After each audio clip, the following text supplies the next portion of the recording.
Hidupku adalah persembahanku bagi Tuhan. Saudara-saudara kekasih Tuhan, sebagai orang percaya yang sering beribadah, kegiatan-kegiatan peribadahan kita tidak terlepas dari persembahan. Mengapa kita harus memberi persembahan? Dalam realita kehidupan kita bergereja, di gereja kita secara khusus di GBKP banyak sekali persembahannya. Ada kolekte mingguan, ada persepuluhan, ada kolekte PJJ, ada juga adangan-adangan, ada juga iuran-iuran 2.000 untuk pembangunan gereja, ada pula kartu donatur, banyak sekali. Dan tidak mengherankan karena banyaknya pos-pos persembahan ini, di satu saat masa lampau kita jemaat pernah mengeluh, wah banyak kali pos-pos persembahan di gereja kita ini begitu. Saya mencoba untuk menoreh kembali kepada Alkitab. Orang Israel ini memiliki banyak sekali persembahan yang jauh lebih mengerikan jumlah dan posnya dari kita orang GBKP.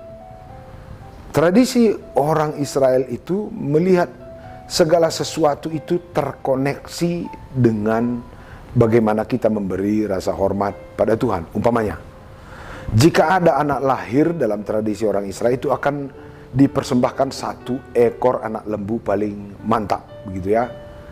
Nanti pada bulan-bulan atau tahun tertentu dipersembahkan juga kambing atau lembu. Kalau kaum perempuan, maaf ini bahasa orang dewasa, kalau mereka datang bulan, itu persembahannya khusus lagi. Selesai datang bulan, persembahannya khusus lagi. Pada hari raya tertentu, persembahan mereka khusus lagi. Dan demikianlah seterusnya, hampir setiap tahapan-tahapan kehidupan itu terkoneksi dengan persembahan. Jika dihitung posnya, jauh lebih rumit dari persembahan-persembahan yang ada di gereja kita. Tapi bukan saya mau membela bagaimana supaya kita mengikut kerumitan-kerumitan pos persembahan yang ada dalam Alkitab, bukan. Kita mau mencoba melihat yang pertama, bahwa persembahan itu adalah cara orang Israel mengingat bahwa semua perjalanan hidup kita itu adalah anugerah Tuhan dan perlu kita syukuri. Semua yang terjadi dalam kehidupan kita itu tidak pernah terlepas dari rencana baik Tuhan dan itu perlu kita syukuri. Maka segala sesuatu yang juga terjadi dalam perjalanan kehidupan kita saat ini, itu seharusnya mengundang rasa bersyukur kita, bukan sebagai sebuah ketertekanan tapi sebagai rasa syukur.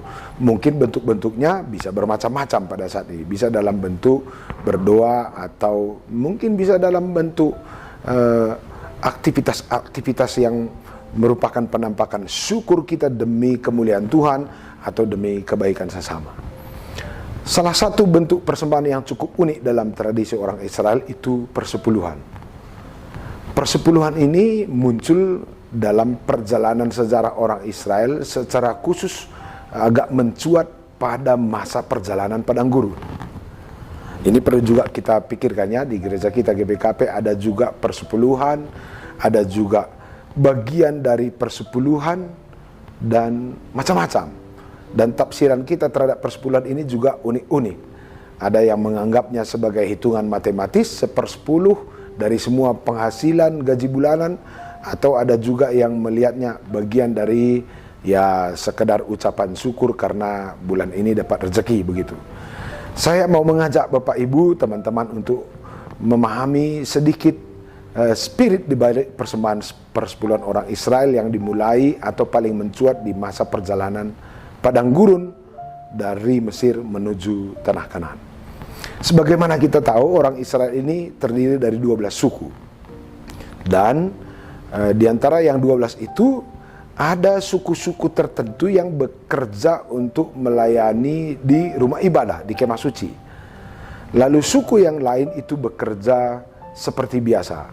Mereka mengolah lingkungan, mengolah lahan yang ada, dan kebetulan jumlahnya Di antara 12 suku ini, 2 itu melayani di rumah ibadah dan 10 mereka bekerja di kehidupan harian sebagaimana normal-normalnya manusia biasa.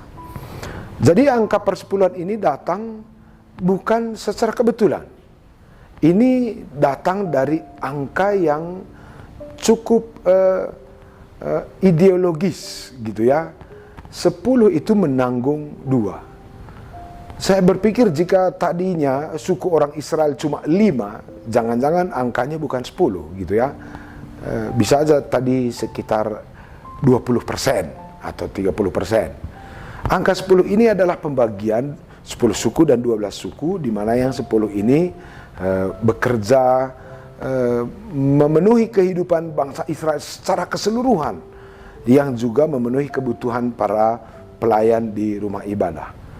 Kalau demikian informasinya, sebenarnya angka 10% itu, persepuluhan itu adalah kesadaran, lahir dari kesadaran orang Israel bahwa suku yang tidak bekerja di rumah ibadah itu adalah suku yang ikut bersama-sama menanggung kebutuhan negara Israel di padang gurun. Kalau kita teruskan pikiran ini, itu berarti persepuluhan orang Israel adalah angka solidarity, angka tanggung jawab bersama. Bagaimana dari 10 suku ini akan bekerja untuk memenuhi kehidupan bersama orang Israel. Itu salah satu jenis persepuluhan orang Israel. Angka solidarity untuk memenuhi kehidupan kebersamaan mereka, termasuk kehidupan peribadahan mereka. Ada juga persepuluhan jenis lain yang dikembangkan dalam tradisi orang Israel. Itu mereka lakukan dalam rangka memenuhi anggaran-anggaran proses-proses mereka mengikuti perayaan gerejani. Sebagaimana kita tahu, orang Israel itu pergi ke Yerusalem 3 kali setahun.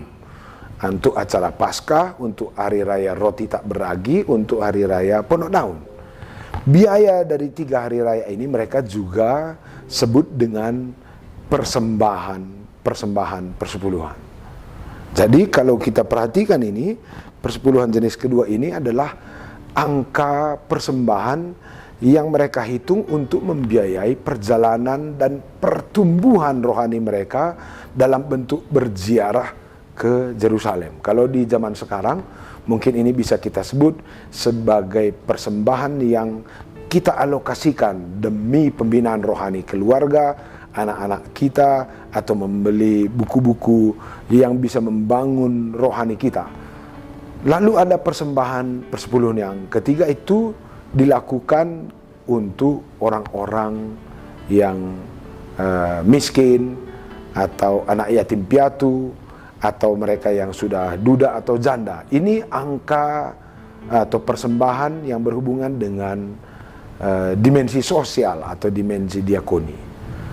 Jadi kalau kita perhatikan cara orang Israel bersembah, memberi persembahan itu sebenarnya tidak fokus pada angkanya, tapi pada 3 aspek ini. Bagaimana kita gereja sadar akan tanggung jawab kita, supaya gereja kita bisa bertumbuh, berkembang, membiayai proses-proses pelayanan, itu satu. Yang kedua, persembahan itu berhubungan dengan bagaimana proses pertumbuhan rohani kita dalam rumah tangga kita masing-masing. Itu pun harus kita lokasikan, dan itu pun disebut dengan persembahan. Dan yang ketiga, itu berhubungan dengan dimensi sosial atau diakoni. Jadi ketika ketiga hal ini dipadukan dan dibingkai dalam pola berpikir persembahan, maka saya berpikir, wah, wajar aja orang Israel menjadi jenius. Kenapa?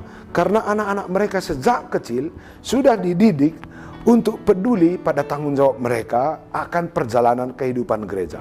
Yang kedua, anak-anak mereka sudah dididik bagaimana untuk mengalokasikan anggaran pertumbuhan rohani keluarga. Dan yang ketiga, anak-anak mereka sudah dididik bagaimana caranya untuk peduli secara sosial. Jadi akhirnya bukan lagi berbicara soal angka persembahan, tapi ini sudah menjadi kurikulum spiritual. Bagaimana mereka mendidik keluarga mereka sejak kecil, peduli pada gereja, peduli pada keluarga, peduli pada dimensi sosial. Pantas sampai hari ini orang Yahudi kita kenal dengan jenius. Dan kalau boleh kita katakan secara rata-rata, anak-anak orang Israel, kalaupun mereka tamat SMA, bisa saja setara dengan kita yang sudah mengambil studi manajemen keuangan S2. Kenapa? Karena kita hanya belajar ilmu manajemen ini setelah dewasa, tapi mereka melakukannya sejak kecil. Oke, saya mau mengerucutkan percakapan kita ini. Persembahan sebenarnya bukan berbicara soal angka, tapi berbicara tentang kesadaran kita, sehingga apapun yang kita persembahkan bagi Tuhan akan memiliki dampak kepada proses pelayanan gereja, pertumbuhan gereja, proses pertumbuhan rohani keluarga, dan proses kita membangun tatanan sosial kepada sesama. Kalau dengan demikian, teman-teman, sahabat-sahabat Kristus, jemaat GBKP, mari kita coba melihat persembahan kita bukan lagi dari angka, tapi dari sisi bagaimana kita melatih solidaritas kita, kepedulian kita, sehingga anak-anak kita sejak kecil sampai dewasa akan terlatih hidup bertanggung jawab, baik dalam gereja, dalam keluarga, maupun dalam masyarakat. Selamat menyembah Tuhan.